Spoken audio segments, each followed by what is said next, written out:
Esta es la noche en el continente americano. Mientras en Europa inicia la madrugada y amanece en Asia, así cae la noche en el continente americano y transcurre la mañana y la tarde en el resto del mundo. La noche bajo la dirección de Claudia Gurizati. Buenas noches. El programa La Noche bajo la dirección de Claudia Gurizati enciende las luces para que usted siempre vea el punto clave de la noticia. Soy Jefferson Beltrán Neira y para mí es un gusto acompañarles en la noche de hoy. La noticia: a menos de 48 horas de que la jueza penal 44 del circuito de Bogotá profiera sentencia condenatoria en primera instancia contra el expresidente de Colombia, Álvaro Uribe Vélez, aumenta en Colombia la tensión política. En medio de la expectativa ante lo que serán el monto y las condiciones de la condena por presunta manipulación de testigos, hay un fuerte cruce de mensajes entre el presidente de Colombia actual, Gustavo Petro, y el exmandatario Álvaro Uribe Vélez, quien en este momento es el líder de la oposición. Vean ustedes. Muchísima gente dentro del gobierno buscando cómo no se hacen las cosas, porque ellos quieren que vuelva Uribe o el que diga Uribe, etcétera. No voy a hablar de Uribe porque respeto a las personas cuando están sub judice, porque solo son seres humanos. Eso hemos hecho toda la vida, me gusta. Entonces, ¿cómo que dice el dicho? El leño caído no hay que hacer... Ay, ya se me olvidó. Al árbol caído no hay que hacer leña. Eso no se debe. Después se para. A lo mejor, ojalá, pues que vaya a tener sus nietos y cuidarlos bien, tranquilo, porque la historia es un fluido y tiene que pasar, y si uno se envejece, pues se vuelve ahí una vaca atravesada en el camino. El punto clave de esta noticia, esta decisión judicial que vamos a analizar el día de hoy y el enfrentamiento que se ha dado coinciden con una época preelectoral en Colombia y tiene que ver con los comicios legislativos del próximo mes de marzo del año 2026 y las elecciones presidenciales que serán exactamente más o menos en 10 meses. Todo esto tiene como escenario este enfrentamiento entre el expresidente Álvaro Uribe Vélez y Gustavo Petro, las redes sociales. Es allí donde se ha dado esta discusión. El detonante fue este extenso escrito del presidente Petro que ustedes están viendo en pantalla. El mandatario recordó el debate que dio sobre el paramilitarismo cuando él era congresista en el año 2007 y acto seguido le sugirió, luego de conocerse de la condena al expresidente Álvaro Uribe, que se someta a la Jurisdicción Especial para la Paz. Siempre he solicitado a la Corte Constitucional cumplir el acuerdo de paz y permitir la acción plena de la JEP, incluso con el sometimiento de narcotraficantes. A la JEP puede ir Uribe Vélez y entregar a Colombia una verdad que, aunque dolorosa, puede ayudar a salir definitivamente de la violencia. Muy bien, y no solamente vamos a analizar este fallo que ha generado una profunda controversia en Colombia, sino también la postura que ha tenido hasta el día de hoy el presidente Gustavo Petro, quien ha aparecido no solamente defendiendo la institucionalidad, ha querido parecer neutral, pero también hay quienes aseguran que está atizando la polarización política, elevando el tono en estos mensajes que acabamos de ver en contra del expresidente Álvaro Uribe Vélez. Voy a saludar en la ciudad de Bogotá a Salud Hernández, reconocida periodista y columnista de opinión de la revista Semana. Salud, bienvenida. Hola, ¿cómo estamos? Está con nosotros también Luis Felipe Henao, exministro de Colombia, abogado, penalista y actualmente analista y columnista de opinión. Bienvenido. Jonathan, muy buenas tardes. Un saludo, salud también. Vamos a conocer primero que todo una lectura por parte de ustedes sobre esta sentencia que ha generado una profunda controversia en Colombia. Comienzo con Salud Hernández. Usted ha asegurado que esto es un fallo político y que realmente esta sentencia fue completamente ideologizada. ¿Por qué hace esta afirmación? Salud, bienvenida. Hola, ¿cómo están? Bueno, el juicio ha sido político desde el primer día. Durante mucho tiempo la Corte Suprema de Justicia pues filtraba las informaciones de manera como le parecían, de manera parcial, conforme a sus intereses, hasta que la revista Semana, cuando el caso pasó a la Fiscalía, la revista Semana publicó todo el proceso, completamente el proceso, y la gente tuvo acceso por primera vez a todas las pruebas, y en ese momento pues se vio que había una intencionalidad política desde el principio. Yo he anticipado hacía ya varios meses que el juicio terminaría de la manera que concluyó, con una sentencia condenatoria, y la forma en que la jueza pues dio a conocer su veredicto pues no dejó lugar a dudas.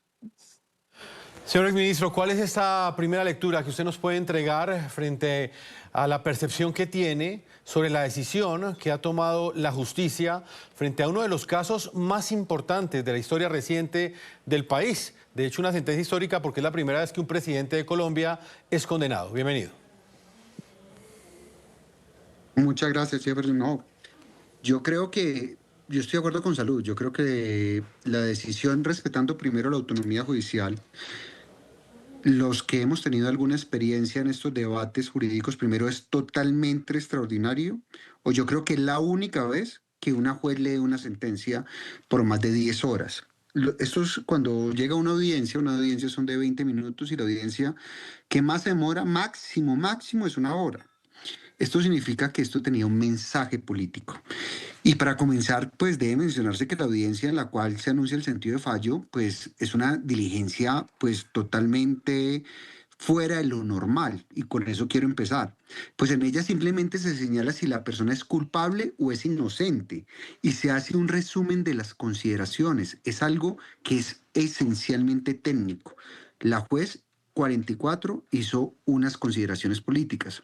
Por ejemplo, pudimos escuchar un interminable relato mal leído en muchas partes, en el cual se utilizaron expresiones como protagonista de nuestra historia, novela de caballería, o gavilanes, o ángeles, en un relato en el que lo que menos se escuchó fue el análisis dogmático, o sea, apegado a lo que dice la jurisprudencia, apegado a lo que dicen las fuentes del derecho, como son los estudios dogmáticos de los delitos imputados. En todo caso, de relatos se pueden apreciar una serie de errores garrafales desde el punto de vista de técnica judicial en la decisión del juez.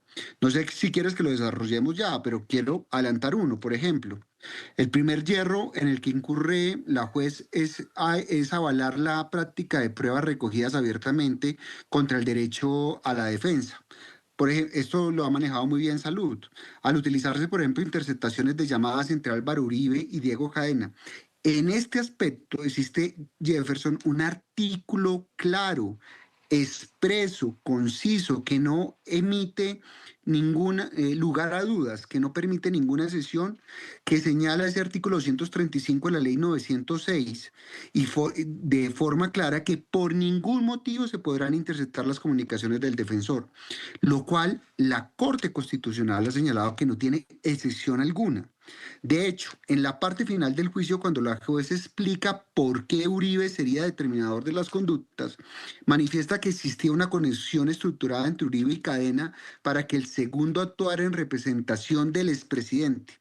Asimismo, se reconoció que Uribe a través de Cadena había realizado los memoriales que, según la jueza, había intentado inducir en error a la Corte Suprema de Justicia, lo cual lo coloca claramente, Jefferson, como su abogado. O sea, ese secreto cliente-abogado no se puede vulnerar.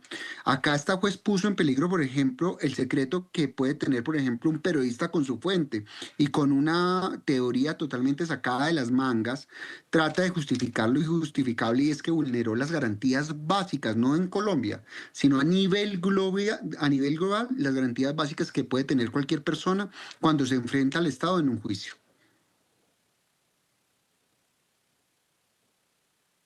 Porque lo podemos ir desarrollando a lo largo de este programa. Dice que tiene que ver con las interceptaciones que de manera ilegal hicieron al expresidente Álvaro Uribe Vélez. Y no solamente eso, sino también que su contenido como tal fue tenido dentro del fallo, y eran unas comunicaciones que se estaban dando, como bien lo indica el exministro Luis Felipe Henao, entre cliente y abogado.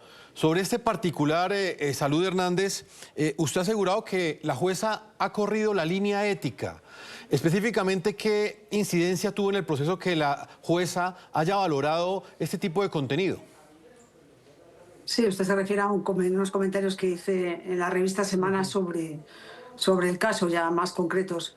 Pues es que uno de los aspectos, aparte, como decía, y decía el señor Henao, me pareció increíble cómo la jueza se permitió, por ejemplo, alabar a la parte, al demandante, y le consideraba una persona maravillosa y en todo momento despreciaba al acusado. Pero en cuanto a las interceptaciones, en todas partes del mundo son sagradas las conversaciones entre abogado y cliente. Eso es absolutamente respetado en todos lados. Es como si se ponen a divulgar las confesiones de una iglesia. Es algo sagrado, por así decirlo. Entonces es aberrante que esta jueza acepte como legales unas interceptaciones absolutamente irregulares hechas entre uno de los abogados, el abogado Diego Cadena, y el expresidente Álvaro Uribe. Pero es más, ya lo había hecho la Corte Suprema, el avalar otras conversaciones, y es para que la gente no lo sepa, estaban interceptando las conversaciones de un congresista que estaba siendo investigado por unos delitos. Y qué casualidad que meten en esa orden para interceptar unos números de ese congresista, meten por error el de Álvaro Uribe, algo que nadie se cree, porque además ese congresista no tenía absolutamente nada que ver con Álvaro Uribe. Era cuando Álvaro Uribe era senador, pero nada que ver, de otro partido, otro congresista, otro senador, es decir, nada que ver. Y casualmente interceptan durante un mes, fueron en realidad 3 semanas, aunque parecía que era un mes, pues son 3 semanas, interceptan las conversaciones, y según la jueza fue un error sin ninguna mala fe. Y además, pero luego tuvo en cuenta lo que se decían en las conversaciones, y la jueza además abrió un nuevo campo que lo sabrá mejor el doctor Henao, porque él es abogado, y es que cualquier conversación que se haya obtenido de manera ilegal se puede utilizar en un juicio. Yo creía que cuando algo era de manera ilegal no se podía utilizar, pero para esta jueza pues sí es legítimo, con lo cual esa es una de las muchas irregularidades que hemos visto en el proceso. Pero como digo, esta segunda, la primera no, pero la segunda, la que tiene la de el supuesto error de una orden de la Corte Suprema a un congresista que mete por error este otro número, ya lo había avalado la Corte Suprema, y la juez pues obviamente no se iba a ir contra la Corte Suprema. Y hay un dato más que, y perdón que me extienda, que de pronto la gente no lo sabe, pero es que el ministro actual de Justicia, que ha sido fiscal general del Estado, que ha sido magistrado de la Corte Constitucional, que es un hombre muy poderoso en este país, muy poderoso, resulta que es víctima en el proceso. Es decir, que si alguien creía que esto podía ser un proceso imparcial, pues obviamente no. Y los jueces de palo quemado pues son unos jueces con un poder muy, muy limitado y sin apenas equipo. Un juzgado 44 de conocimiento en Bogotá pues tiene un asistente y difícilmente un par de empleados más, y no es una persona nada poderosa. Y obviamente pues el actual ministro de Justicia, con esos antecedentes de fiscal general y de magistrado de la Corte Constitucional, pues obviamente no es cualquier cosa. Y otra de las víctimas trabaja también en el ministerio y también fue fiscal de general. Te quiero decir, para que la gente conozca cuál es el entorno en el que se desarrolla este proceso.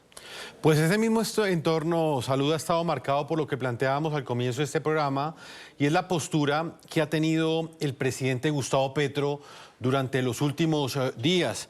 Señor ministro Luis Felipe Henao, ¿usted cómo califica esas actuaciones del presidente Gustavo Petro? Lo planteaba hace pocos minutos. Él ha querido parecer de alguna manera neutral, ha querido parecer un jefe de Estado que respeta la institucionalidad, pidiendo el respeto de la decisión que tomó la juez, pero al mismo tiempo ha arremetido en contra del presidente Álvaro Uribe Vélez. Incluso lo ha conminado a que se acoja a la Jurisdicción Especial para la Paz.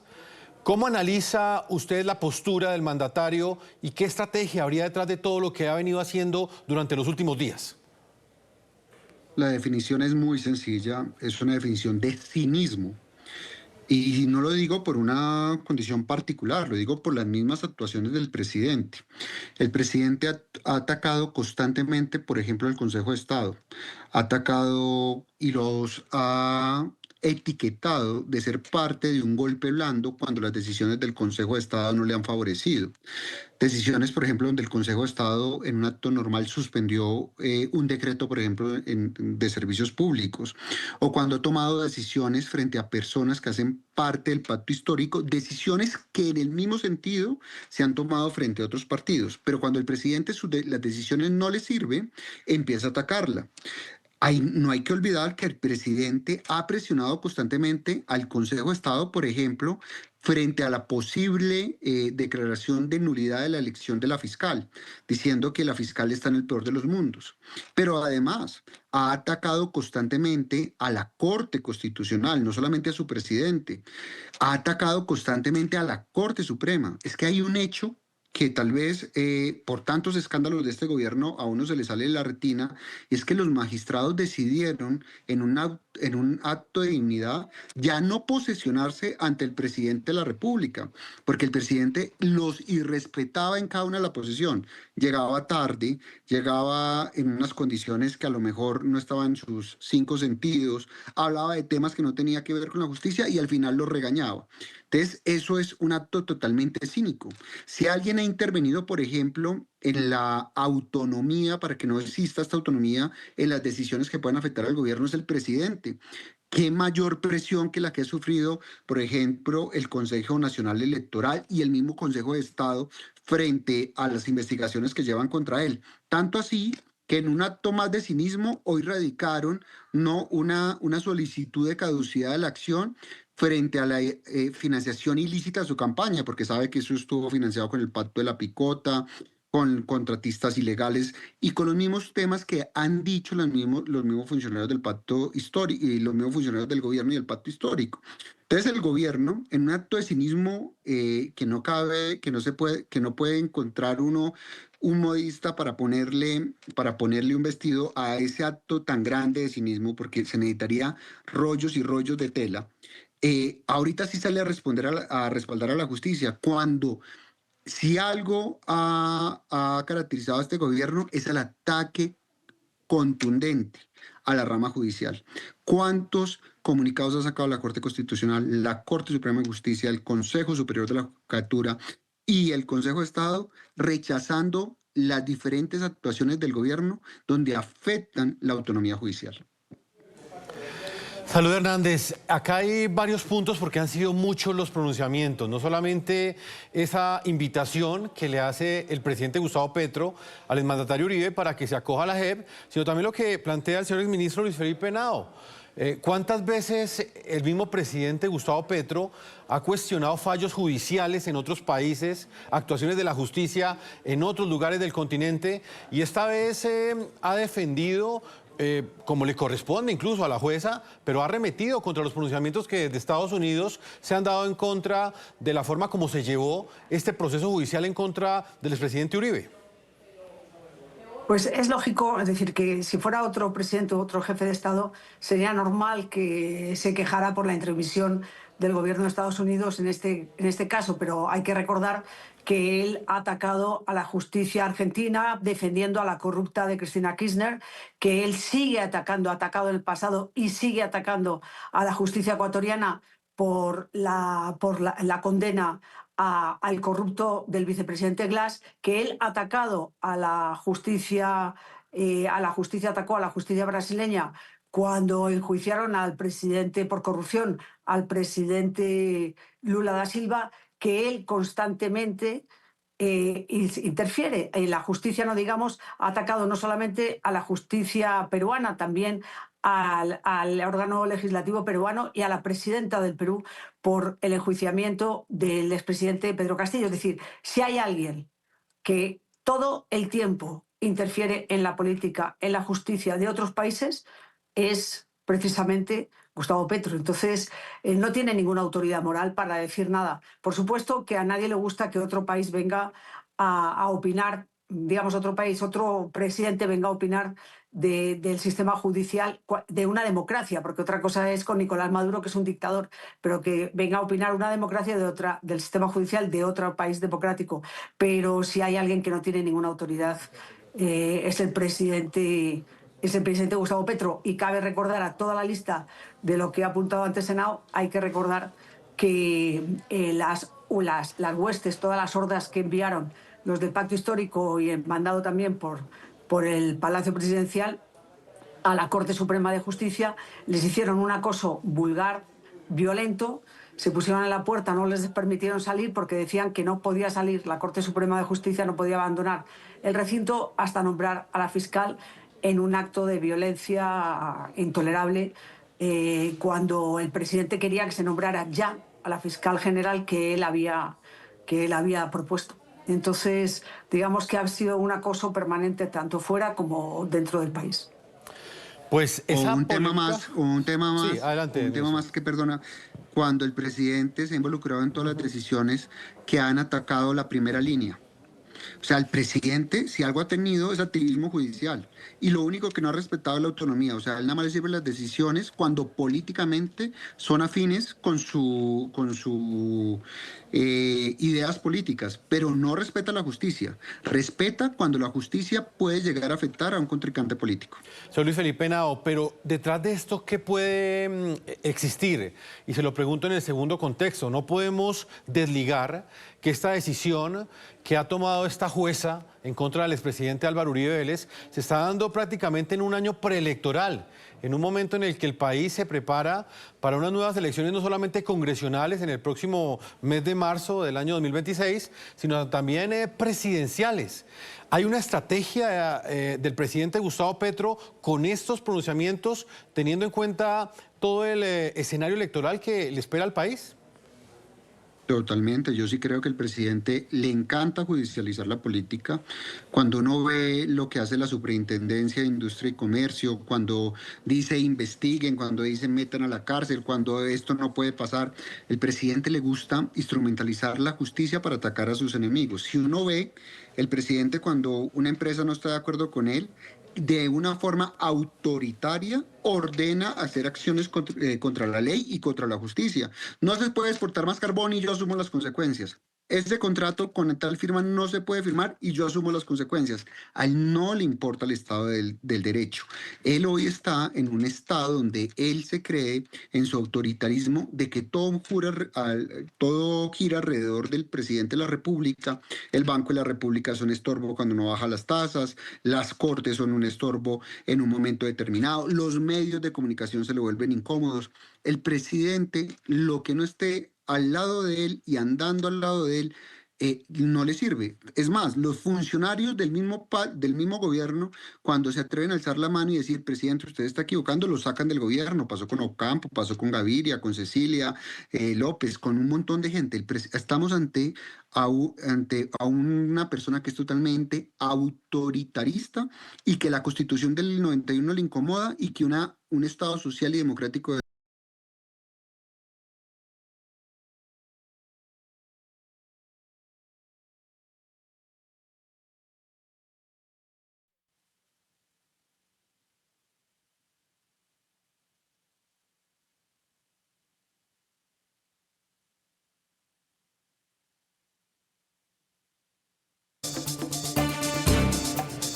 Continuamos en este programa La Noche analizando las distintas reacciones y los hechos políticos que ha generado en Colombia esta decisión que tomó la justicia en contra del expresidente Álvaro Uribe Vélez. Una de ellas es la del senador de izquierda, Iván Cepeda, protagonista de la génesis de este caso judicial contra el exmandatario colombiano y quien fungió como víctima en este proceso.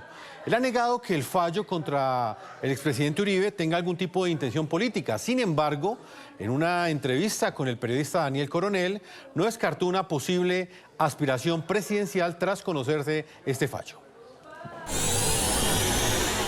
Yo he dicho que eso lo voy a pensar con toda la cabeza fría, nada de decisiones alocadas.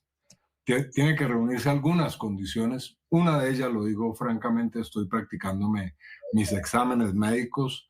Si es que mis médicos me dicen que tengo una condición óptima para asumir un compromiso de esa naturaleza, pues ahí haré un chulito, como diciendo, bueno, ahí se reúne una condición.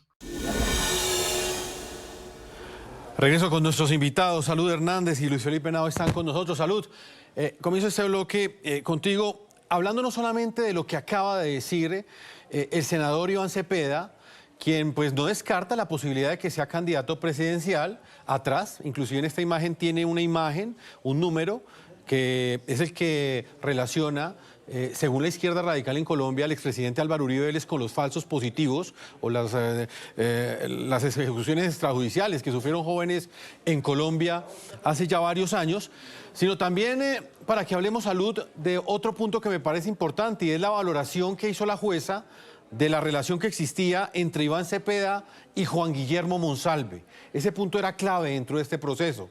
Quisiera su análisis sobre estos dos puntos. Bueno, empezando por el segundo, para la jueza, el senador Iván Cepeda es un prohombre, es un gran defensor de los derechos humanos, no, le dedicó muchos adjetivos muy elogiosos, y teniendo en cuenta pues, cómo considera al acusador, pues es evidente que iba a condenar al demandado. Y también alabó a Juan Guillermo Monsalve, que es una persona, un testigo nada confiable, que no ha hecho sino mentir, que es una persona que se las ha dado que perteneció, que es increíble, a los paramilitares, a las autodefensas, y sin embargo ni Justicia y Paz, que es el tribunal que se creó después de la desmovilización de la SAUCE, ni tampoco la JEP lo ha considerado integrante de la SAUCE, pero para la juez es un integrante, es un hombre valiente, llegó a decir que es un hombre valiente. Incluso la juez atacó a la familia de Juan Guillermo Monsalve porque no lo trata con la consideración que para la juez merece un personaje que está condenado a 40 años por secuestro extorsivo. En cuanto a lo de Iván Cepeda, pues es lógico, yo ya sabía por informaciones, por fuentes que hay de su entorno, que él estaba, si condenaban a Uribe, él iba a presentar su candidatura. No sé si esperará a octubre a ver qué dice el Tribunal Superior de Bogotá, pero desde luego eso es una información que ya estaba por hecho. Ahora habla que si había los exámenes médicos o lo que sea, pero vamos, la información es que si condenaban a Uribe, él iba a aspirar, que sería una magnífica noticia para la derecha, para la oposición, para los candidatos que se presentan como una alternativa al gobierno de Gustavo Petro, porque la única hoja de vida que puede presentar a los colombianos para resolver todos los problemas profundos que tiene este país, pues se ha dedicado en los últimos, desde que tiene una carrera pública hace 20 y tantos años, se ha dedicado exclusivamente a perseguir a Álvaro Uribe y a todo lo que le huele a uribista, pero sobre todo a Álvaro Uribe. Es decir, su única bandera ha sido ver tras las rejas a Álvaro Uribe. No sé si eso es un elemento suficiente para los colombianos para tener de presidente a alguien que solamente va a gobernar para los suyos, que además es del Partido Comunista, es del Pacto Histórico, pero él es muy cercano al Partido Comunista. Pero como digo, su única bandera en la vida pública ha sido ver a Álvaro Uribe tras las rejas. Si eso es suficiente para ser presidente y si eso es lo que quieren los colombianos, pues bueno, habrá que esperar al 26, pero yo creo que sería una magnífica noticia para la oposición al gobierno de Gustavo Petro. Señor ministro, ¿usted cómo interpreta que esta posible candidatura presidencial del senador Iván Cepeda se esté edificando sobre la base de esta sentencia que ha tomado o que ha proferido la justicia en Colombia? No, esto demuestra que esto fue un proceso político, sin lugar a dudas, que acá el mensaje que se le está dando al país es supremamente grave, mientras que ya queda comprobado que existió un pacto de la picota en las anteriores elecciones, que Piedad Córdoba, el hermano del presidente, se reunió con los peores delincuentes de este país para que influyeran en las elecciones, que ya estamos reviviendo el pacto de la Picota 2, donde quieren cerrar las comunas de los barrios para que en las próximas elecciones no puedan votar libremente y que estos delincuentes puedan generar una coacción en las elecciones. Por eso los montaron en una tarima en Medellín como héroes y no como delincuentes. Y acá, este país, estamos en un derecho penal posmoderno gobierno, como lo decía yo en alguna intervención, donde ser bueno te lleva a la cárcel y ser malo te lleva al poder. Es muy grave que los que fueron los que persiguieron a las FARC hoy estén con el riesgo de ir a la cárcel, y los que han defendido a las FARC y se tomaban fotos con Santrich abrazados hoy tengan la posibilidad de seguir ostentando ese poder. Y es mucho más grave cuando uno ve las irregularidades que la juez cometió. Es que este análisis uno lo hace desde el punto de vista dogmático, académico. La juez Jefferson reconoció que la interceptación, por ejemplo, que se hizo, sí se fue por error, y así lo dijo en su decisión. Y lo que hace un juez cuando hay un error de esta magnitud en una garantía fundamental es excluir esa prueba. Es tanto así como si Jefferson lo están investigando y para que él diga algo que no cometió, lo torturan. Y ella dijo, no, sí, tal vez lo torturaron, pero no fue tan duro, entonces hagamos que esta parte de esa confesión a través de tortura sea válida. Lo mismo pasa, es igual de grave cuando te interceptan y tú no sabes. Estamos retrocediendo 200 años en el sistema garantista que tenemos en el derecho penal. Los colombianos no pueden olvidar que acá a Piedad Córdoba y a otras personas no se les juzgó por ser senadores y tener una relación con las FARC porque no hubo una adecuada cadena de protección de la prueba. Y acá no sirvió solamente violar la relación cliente-abogado, no sirvió, como lo dijo Salud, violar las grabaciones del presidente Álvaro Uribe cuando se sabía que la persona que estaban interceptando no era él y quedó claro que la gente de CTI dijo que no era él. No solamente no le sirvió la manipulación y exclusión de parte de las interceptaciones de un reloj que se utilizó como prueba, esas grabaciones quedó en un dictamen pericial que fue manipulado. Son tan graves todas las pruebas en contra de Cepeda para decir que esto no tenía ni pies ni cabeza, que este juicio queda muy cojo, con un tema muy grave. A mí me pareció doloroso que la juez dijera que Monsalve era un pobre angelito de la caridad, que era una persona introvertida, que era una persona que por sus condiciones sociales había tenido una vida muy difícil. Esa persona hoy está condenada a 44 años de cárcel por secuestro. Esa persona se prestó para decir una falsedad contra su esposa en otro proceso. Esa persona, su padre y su familia dice que no es creíble, o sea, es todo sobre lo cual se basa esta investigación, no tiene una base probatoria sólida. Y para no alargarme mucho, pero sí quiero dejar esto porque para las personas que no son penalistas, por ejemplo, cuando uno mira, por ejemplo, en relación con el dolo, supuestamente la juez comete un error dogmático de una magnitud enorme. Es como decir, estamos de noche en este momento y ella diga que es de día, que es de día. Cuando uno analiza, por ejemplo, el dolo en la existencia del soborno, la dogmática, la jurisprudencia dice el dolo tiene que ser un dolo directo. ¿Qué significa eso para las personas que nos están escuchando? Que yo tengo que conocer y además querer realizar esa actuación ilegal. Y en el caso en concreto, la juez dijo que el delito de sobornos no exigía ese dolo directo de primer grado. Y dejó de decir, no, como Uribe sabía todo, él debía saber lo que estaba haciendo Cadena. O sea, ahí ya no es un dolo de primer grado. Ella supone cosas para poder llegar a una condena. O sea, las violaciones que existen en materia dogmática y en materia probatoria hacen que esta sentencia en cualquier lugar académico se acabe. Incluso lo planteamos al comienzo del programa dentro de esa sugerencia que le hacía el presidente Gustavo Petro al expresidente Álvaro Uribe Vélez de que se sometiera a la JEP. El exmandatario colombiano Álvaro Uribe Vélez se pronunció también frente a esta petición, o por lo menos invitación, que no solamente le hizo el presidente Gustavo Petro, sino también distintos sectores del Partido Comunes, de la colectividad política que resultó luego de la desmovilización de las FARC, luego de esa firma de ese acuerdo de paz, o por lo menos de una parte de esas FARC que operaban en Colombia. Uribe retó al presidente Gustavo Petro a que renunciara al indulto del que él se benefició en el pasado como el militante del M-19 y además lo invitó a que se practique un examen toxicológico. Expresidente Álvaro Uribe Vélez. Presidente Petro, cuando usted renuncia al indulto por el cual yo voté, aclare el dinero que recibió en oscuras bolsas, se haga un examen toxicológico y cuando Juan Manuel Santos le pida a los americanos que publiquen el dossier de Odebrecht, tendrá usted por lo menos algo de honor para tan siquiera poder hacer esa sugerencia. El rifirrafe no paró ahí. Horas después, el presidente Petro le replicó al exmandatario. Negó, entre otras cosas, haber recibido indulto y desafió nuevamente a Uribe a presentarse ante la Jurisdicción Especial para la Paz.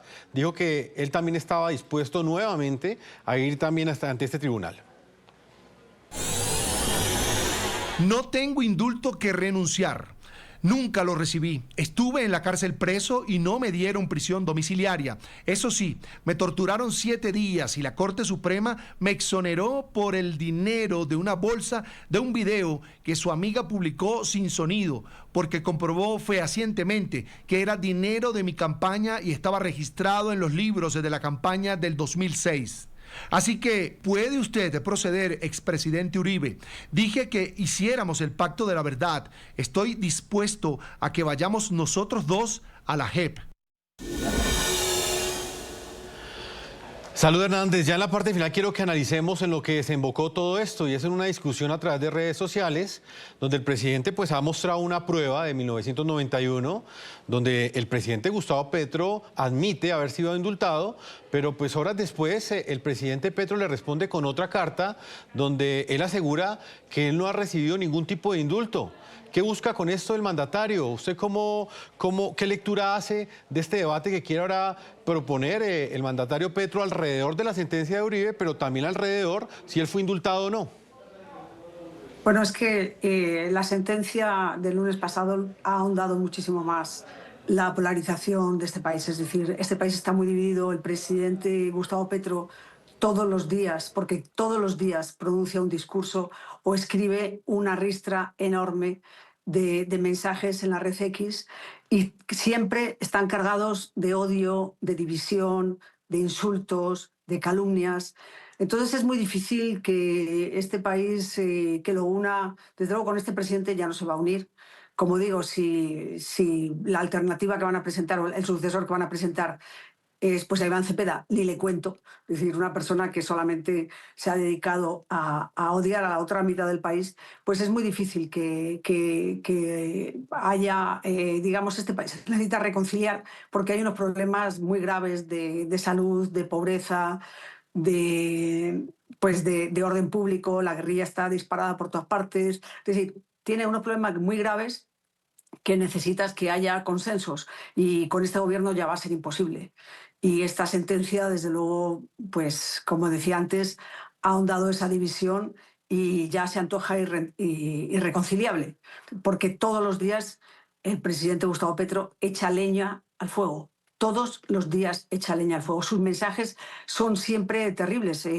Ayer estuvo en Santa Marta conmemorando el nacimiento, celebraban los 500 años de la fundación de Santa Marta y todos los insultos, todas las palabras genocidas, criminales, asesinos, dedicados a los españoles, pues son innecesarias. Es decir, uno va a conmemorar un acontecimiento histórico y ni aún así, ni habiendo pasado 500 años, es capaz de cerrar heridas. Al contrario, él las abre, les echa sal y les echa vinagre y a ver si de alguna forma pues consigue generar más división. Me recuerda muchísimo a Hugo Chávez, que lo que hizo desde el primer día fue dividir a ese país a límites insospechados, que es lo que está haciendo Gustavo Petro. Afortunadamente le queda un año, pero en este año pues va a seguir incidiendo en esa polarización, y la sentencia, desde luego, y la interpretación que ha hecho la izquierda de la sentencia, que es como si hubieran ganado el campeonato del mundo, lo celebraron igual, pues obviamente no es ni respeto a la justicia ni respeto a nada, sino es un triunfo político, porque este juicio, como dije al principio, pues ha sido eminentemente político. Doctor Henao, ¿cómo interpreta usted al presidente Gustavo Petro en este momento negando que recibió un indulto en el pasado, pese a que hay una carta, un oficio firmado por el mismo Gustavo Petro el 29 de octubre de 1991, ustedes lo van a ver en pantalla, en el que él mismo reconoce hace ya cerca de 34 años que sí recibió dicho indulto. El presidente Petro es muy difícil cogerlo en una verdad. Si algo ha caracterizado al presidente Petro es recurrir a la mentira para poder justificar sus actuaciones. El presidente Petro, por ejemplo, manipula cifras en salud, manipula cifras en temas de educación, en infraestructura. Presenta fotos en su Twitter como obras realizadas en La Guajira. Recurre a falacias permanentes para atacar alcaldes, a falacias permanentes, por ejemplo, frente al Metro de Bogotá. Y sin lugar a dudas, es capaz de decir, por ejemplo, que él fue constituyente o que estuvo en la Constitución del 91 cuando no la estuvo, o que tuvo un doctorado cuando no lo adquirió. Él lo que le interesa es mantener un relato, y un relato que tenga un hilo conductor, que es el odio y la división de clases. Cuando una persona no ha podido mostrar un solo logro en su gobierno, cuando dijo que la paz total iba a ser un éxito, que el ELN lo iba a tener en 3 meses, que iba a generar ciertos temas, necesita tener cortinas de humo que hagan que las personas no vean sus fracasos. Entonces, para él esta es una gran cortina de humo, y con esta cortina de humo quiere utilizarla como un hecho electoral. Entonces, él quiere decir, al paso que vamos, como lo ha querido señalar, el M-19 fue una gran organización civil. El M-19 fue una organización terrorista que asesinó, que masacró, que secuestró y que se tomó el Palacio de Justicia. Pero él quiere cambiar la historia, y en eso es lo que le está apostando. Él quiere hacer a través de estos relatos, decir, las FARC fueron buenas, el M-19 fueron buenas, los militares, por ejemplo, nunca tuvieron un secuestro, estuvieron como máximo retenidos, y eso es lo que le está jugando. Él quiere cambiar la realidad del país y cambiar la realidad y la memoria histórica del país, lo cual es imposible. Pues, señor ministro Luis Felipe Henao, abogado penalista, analista, columnista de opinión, lastimosamente el tiempo se nos ha agotado. Le deseo una feliz noche. Una feliz noche a ustedes, un saludo a Salud y a todos los televidentes. Salud Hernández, reconocida periodista, columnista de opinión de la revista Semana. Gracias por habernos acompañado. Encantada, que estén muy bien todos. Vamos a una pausa comercial y los invito a que ustedes sigan opinando en las cuentas de X que aparecen en la parte inferior de nuestra pantalla, en @lanoche NTN24, en @Segurizati NTN24, la cuenta de nuestra directora, y en mi cuenta personal @Jefferson NTN24. Ya regresamos. Lastimosamente el tiempo se nos ha agotado. A todos ustedes, nuestros televidentes, los invitamos a que sigan visitando nuestra página web. Nos pueden seguir escribiendo en redes sociales, las que aparecen en la parte inferior de nuestra pantalla. No olviden que La Noche siempre continuará encendiendo las luces para que usted vea el punto clave de la noticia. Una feliz noche para todos ustedes.